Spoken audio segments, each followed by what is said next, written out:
Hello YouTube. Today I'll tell you about one of the most unusual cases in the history of the Soviet UFO research. Sometimes it's called the Russian UFO incident, and Philip Mantle and I actually published a book that discussed this incident in detail. But it's one of the most unusual cases, and I wanted to bring it up here too, to show you the complicated research that such cases are involved with. The picturesque town of Dalnegorsk, a former mining settlement, is located in the Primorsky Krai. This is the southeastern extremity of Russia, bordered by China, North Korea, and the Sea of Japan. In a narrow valley by the Rudnaya River, Dalnegorsk received its international fame on January 29, 1986, at 7:55 p.m. The incredible event that occurred at that time, again, it's often referred to as the Roswell incident of the Soviet Union. You be the judge. I'll give you the details. Here's what happened. On that cold January day in 1986, an orange-reddish sphere flew over from the southeast, crossed over part of Dalnegorsk, and crashed into the Izveskovaya mountain, also known as Height or Hill 611, because of its size. The object flew noiselessly and parallel to the ground. Its shape was described as being almost perfectly round, with no projections, wings, or windows, and its color was similar to that of a burnished stainless steel. At the time, local witnesses assumed what they saw was a meteorite, while others thought it was something quite out of the ordinary. One eyewitness, a schoolboy at the time, now he's a scientist, mentioned that the object had neither a tail nor any tail behind it. There was no explosion, only a powerful impact when the object hit the mountain. Scientists used a chronometer to determine that the object moved at 15 meters per second, and at the time they told Serebrov, who was the eyewitness, and other boys that meteorites and fragments of rockets cannot fly in such fashion. A local newspaper editor was near Izveskovaya mountain at the time of the crash. He stated that a small fire broke out at the impact site, but that it burned for only a short while. In the Lipetskaya Nedelya newspaper, this is how the event was described. Out of the corner of my eye, I saw something that fell on the mountain. There was an indistinct impact, not reverberating, but quite strong. The noise of the impact lasted less than a second. There was an explosion and large reddish-white flames. It seemed something was engulfed in a powerful fire. The sphere was approximately 1 meter in diameter. The fire roared. I observed all of it for about 5 minutes. The fire burned for 1 to 2 minutes and then stopped. Izveskovaya mountain is located across from a local bus station. There was a gentleman at the bus station at the moment the sphere flew over the town. He said the sphere was flying so low that it seemed it would cut off part of the chimney of the nearby industrial building. He described the object as round without any protrusions or holes. It appeared to be made of metal, and its color resembled slightly incandescent stainless steel. He did not hear of any noises from the object. Kondakov, who was the witness, also observed the object crashed into the mountain, but heard no sound of the impact. He noted that the ground at the site of the impact began to burn. Many eyewitnesses compared the fire burning at the site to the sparking effect common to electrical welding. Well, on February 2nd, 1986, a parent of one of the children that observed the craft went to visit the site with a group of people. There they found a burnt tree stump, a shallow indentation on the ground, and branches that seemed to have snapped off a tree by the object as it descended. The group did not find any large fragments of material. They collected melted drops of metallic substance, rocks, and a piece of the tree stump. The group took everything to Valery Viktorovich Dvuzhilny, at the time director of the local Museum of Regional Studies. Dvuzhilny had also spent some time analyzing this event. Dvuzhilny and his team had climbed the mountain 3 days after the crash. Dvuzhilny told Soviet journalists that UFO broke off about 2 cubic meters of a terrace of the rock, and 10 square meters of snow had evaporated at the site. The vegetation in the area had burned away, and the ground appeared burnt as well. The team was amazed that the area burned by fire was strictly defined, as if separated from the remainder of the mountain. A rhododendron bush, which grew at the very edge of the burned area, remained absolutely untouched by fire. But a rock composed of light brown silica shale cracked, formed fissures, and turned black as coal. Additionally, a thin layer of soil was mixed with ashes. Careful examination of the site turned up some 30 grams of an unusual substance of solidified droplets of dark color. Most droplets were tiny, from 0.5 millimeter to 2 millimeters in diameter, and some were larger, from 3 to 5 millimeters. The mysterious substance resembled soft metal. Several acids were tested on them, but there was no reaction. Dvuzhilny contacted the industrial laboratories of the Soviet enterprises, Bor and Dalnegorsk. The analysis revealed that the smaller droplets were made up of an alloy of lead and contained up to 17 elements from the periodic table. The larger droplets turned out to be compounds of chromium, nickel, and aluminum. Only a diamond saw blade was able to cut through them. Another incongruity was revealed. The alloy of metal was actually amorphous, like soap. Such amorphous metals can be produced in laboratory settings, using liquid helium to cool melted, extremely hot metal. But the crash took place on a naked, rocky mountainside. The study of the droplets determined that the distance between atoms in the crystalline array of metal balls was 3.84 angstroms, not the usual 3.86 angstroms as is normal in metal. Most of all the specialists were amazed to find that these droplets were composed of amorphous carbon. The objects collected at the site resembled and later were called tiny nets and lead balls.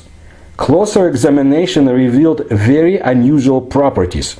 One of the tiny nets contained torn and very thin, 17 micrometers, threads.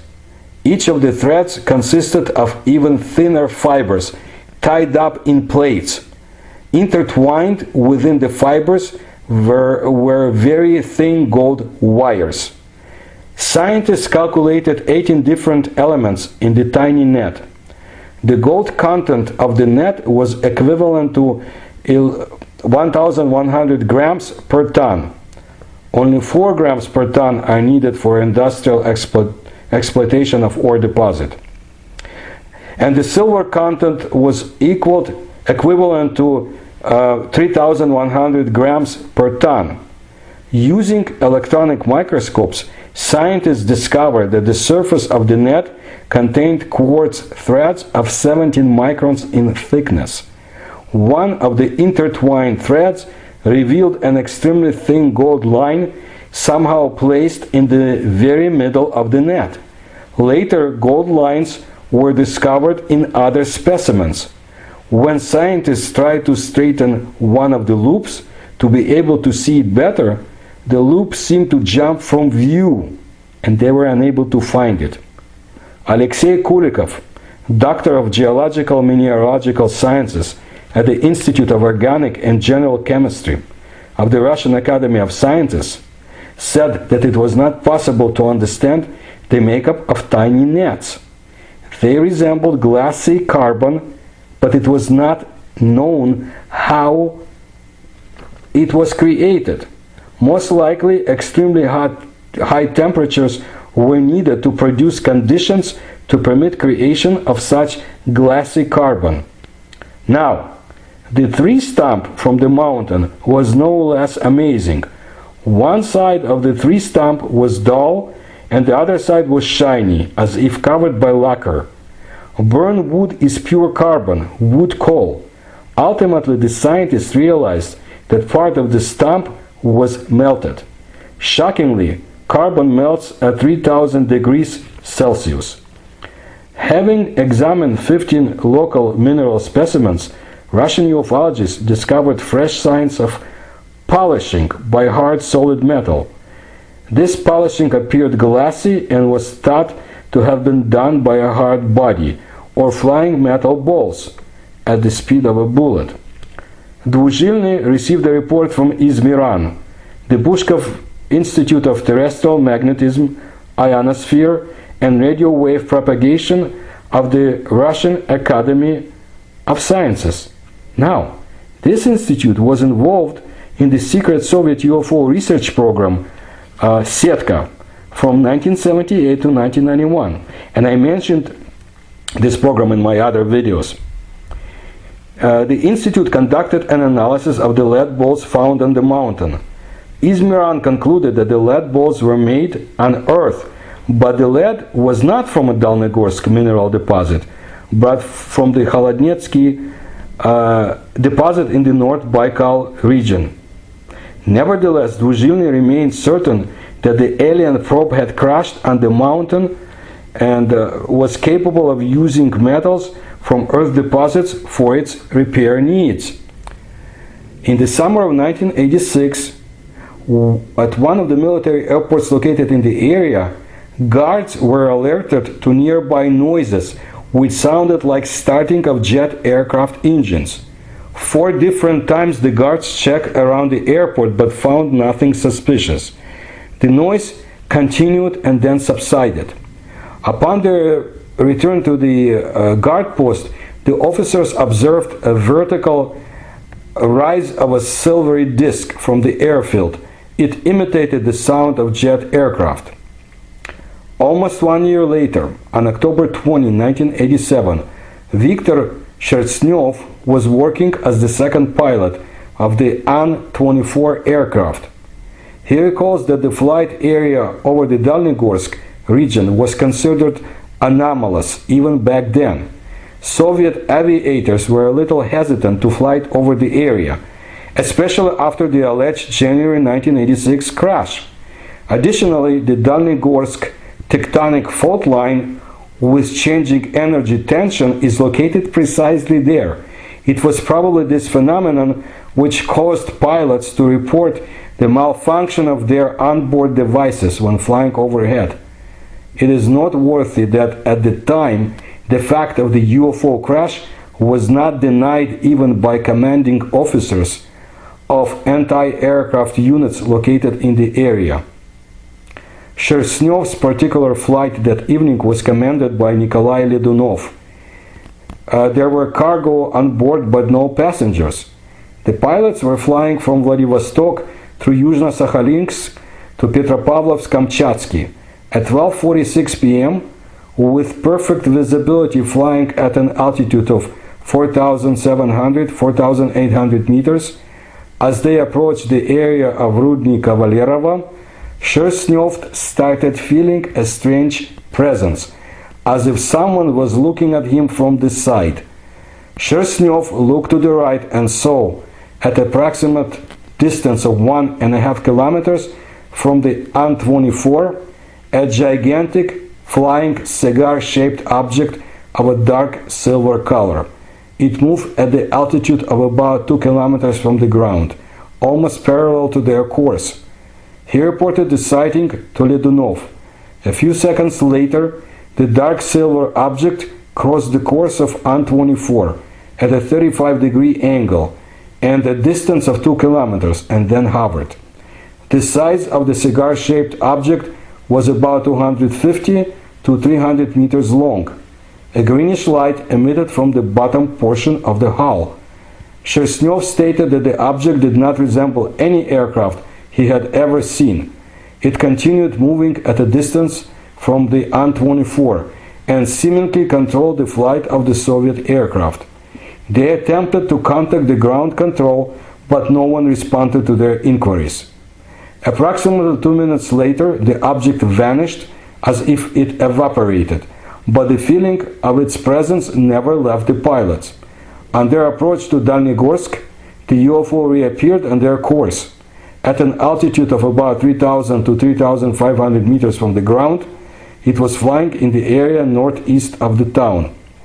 Suddenly the object sharply ascended and departed toward Rudnaya Pristan and the Sea of Japan. As it did so, it almost immediately vanished. Precisely at that moment, Cherstnyov felt as if a great weight was lifted from his shoulders. He felt some inexplicable relief. As if by command, their inquiry was immediately acknowledged by ground control and the radio started to function. Even after he left the aviation service, Cherstnyov continues to report that he can't sleep when there is a full moon. His body starts aching all over and has a great sense of fear. Cherstnyov reports that the image of the dark silver cigar-shaped object still appears to him. Almost a month later, on the evening of November 24, 1987, hundreds of witnesses, among them military personnel and civilians, reported 32 flying objects. The objects flew over 12 different settlements, and 13 of them flew over Dalnegorsk. The UFOs consisted of different shapes: cigar, cylindrical, and spherical shaped. Their flight was noiseless, smooth, and at various altitudes. The Far Eastern Territorial Department of the KGB conducted their own investigation of the November 1987 events, but could not determine the origin of the flying objects. According to an article published in Zhizn magazine, the population was told that they had observed atmospheric phenomena, and the case was closed. Dvuzhilny offered his own explanation of the sightings and believed that the objects came to look for the craft that crashed in 1986 in Dalnegorsk. The Russian scientists analyzed trajectories of the UFOs and concluded that on the evening of November 28, 1987, a huge ship flew over the skies and separated into smaller crafts. This event took place over a remote part of Sikhote Alin in the uninhabited mountainous area between the rivers Malinovka and Bolshaya Usurka, south of the Melnichnova village. Pilots of civilian aircraft that had flown over the area reported fallen trees there. However, the area was never fully investigated. In the future, I'll tell you more about Sikhote Alin and strange events that took their place there in 1940s, but not today. I need to go to Valentin Psalomshikov, a Russian expert on aircraft crashes, distinguished journalist, and author of multiple books on paranormal phenomena. He stated that the objects over Dalnegorsk were manufactured in the USSR. According to Psalomshikov, the technology necessary to produce such objects dates back to the 1970s, and he has similar ultra-thin filaments in his possession. He stated that since the powers that be, meaning the Soviet government, did not admit their relationship to the Dalnegorsk 1986 events, it is also possible that the object was the Aerostat-borne reconnaissance probe sent into the USSR from another country. The probe was initially invisible because it was dark outside. Psalomshikov's explanation is as follows. On the approach to Dalnegorsk, The object self-liquidated with the onboard thermal self-liquidator activated for reasons such as barometric device was activated, or the object had completed its program tasks, meaning spying inside the USSR. Hence, the invisible object became a fiery sphere. The object continued its movement with the same reported speed of 15 meters per second, but on its approach to the mountain, as a result of the destruction of the system that tethered the envelope, the object disengaged itself and crashed. Because of the strong wind, small weight, and easy sailing, the object crashed at an angle, not vertically. Such apparatuses, which are invisible on radar screens, are manufactured from non-metallic materials.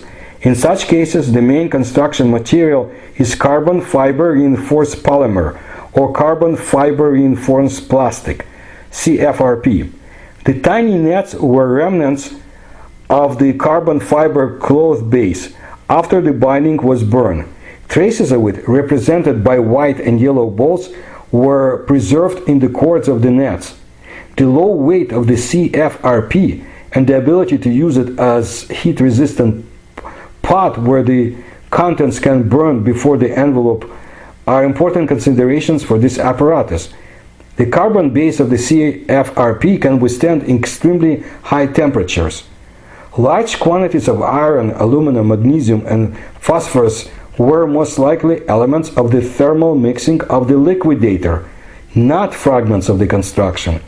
The lead balls were most likely part of the aerodynamic compensation mechanism, containing lead pellets, ejected at attenuation of the flight. Silicon used to be the base of semiconducting devices and optics. Lanthanum, yttrium, cerium, and other rare elements are used for special optics and light filters. This may indicate that the Dalnegorsk object was actually being used to take spectrozonal photographs of the surface to reveal details invisible during a normal photo shoot. Most curious was the presence of the praseodymium. However, praseodymium and neodymium are used in solid laser resonators. It is natural that there were power sources on board. Most likely there were large silver-zinc accumulators. Perhaps there are more state-of-the-art developments such as the zinc-air batteries. Electrolytes used on alkali metals are usually used for such batteries. Titanium could be used in some smaller parts where it should be difficult or impossible to use plastics. Signals from such objects were usually broadcast to a satellite or high-altitude reconnaissance aircraft that frequented the area of the Soviet eastern border. Therefore, the presence of electrical circuits could have been for the capture and broadcast of video information, cables or radio broadcast equipment. Moreover, gold wire and quartz covering was used in such technology. Such outer covering is most stable under low temperatures. It is possible that the equipment to capture telephone and radio communications was on board this object. According to Psalomshikov, it is incorrect to state that the ultra-thin gold wire in quartz extraterrestrial technology. Over 20 years prior to 1989, the technology to produce ultra-thin wires was established in the USSR. The wires were produced from various metals, in glass outer coverings extracted straight from the melt. There are also no real difficulties to produce such outer coverings from quartz glass for more melt-resistant metals. Since we continue to use wires in radio technology, the thinner the wire used, the more attenuated the radar signal. The preserved pieces of the outer covering can be explained by presence of ice crust and snow. When melted, they remove large quantities of heat. Therefore, the CFRP did not damage soil cover. The change in properties of surrounding rocks, appearance of surface conductivity, change of coloration and magnetic properties can be easily explained by sedimentation upon the rocks of metallic vapors from thermal mixture. The effect on the wood is explained not by unknown radiation, but integration of high temperature vapors of large quantity of biologically active elements.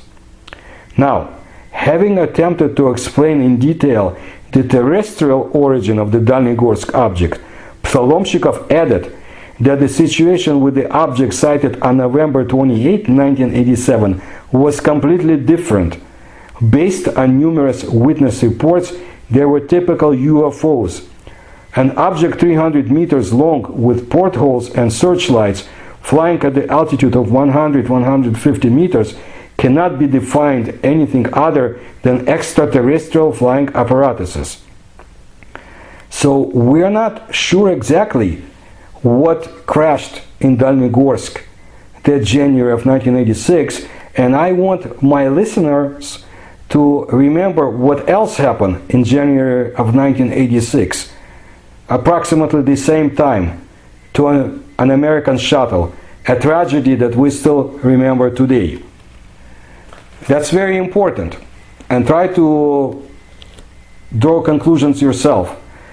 I have much more to talk about Dvuzhilny and his discoveries in the Far East, and the Far East itself is something that I will tell you more about, especially the areas not too far away from Dalnegorsk, which was a closed-off city, by the way. If you were not Soviet citizen, you couldn't really be there unless you were a secret agent from another country. That's most of what I wanted to tell you about Dalnegorsk today, but trust me, there are more details, and I'm sure as time goes by we'll find out more about this really fascinating case. Thank you. If you like my videos, please share and subscribe.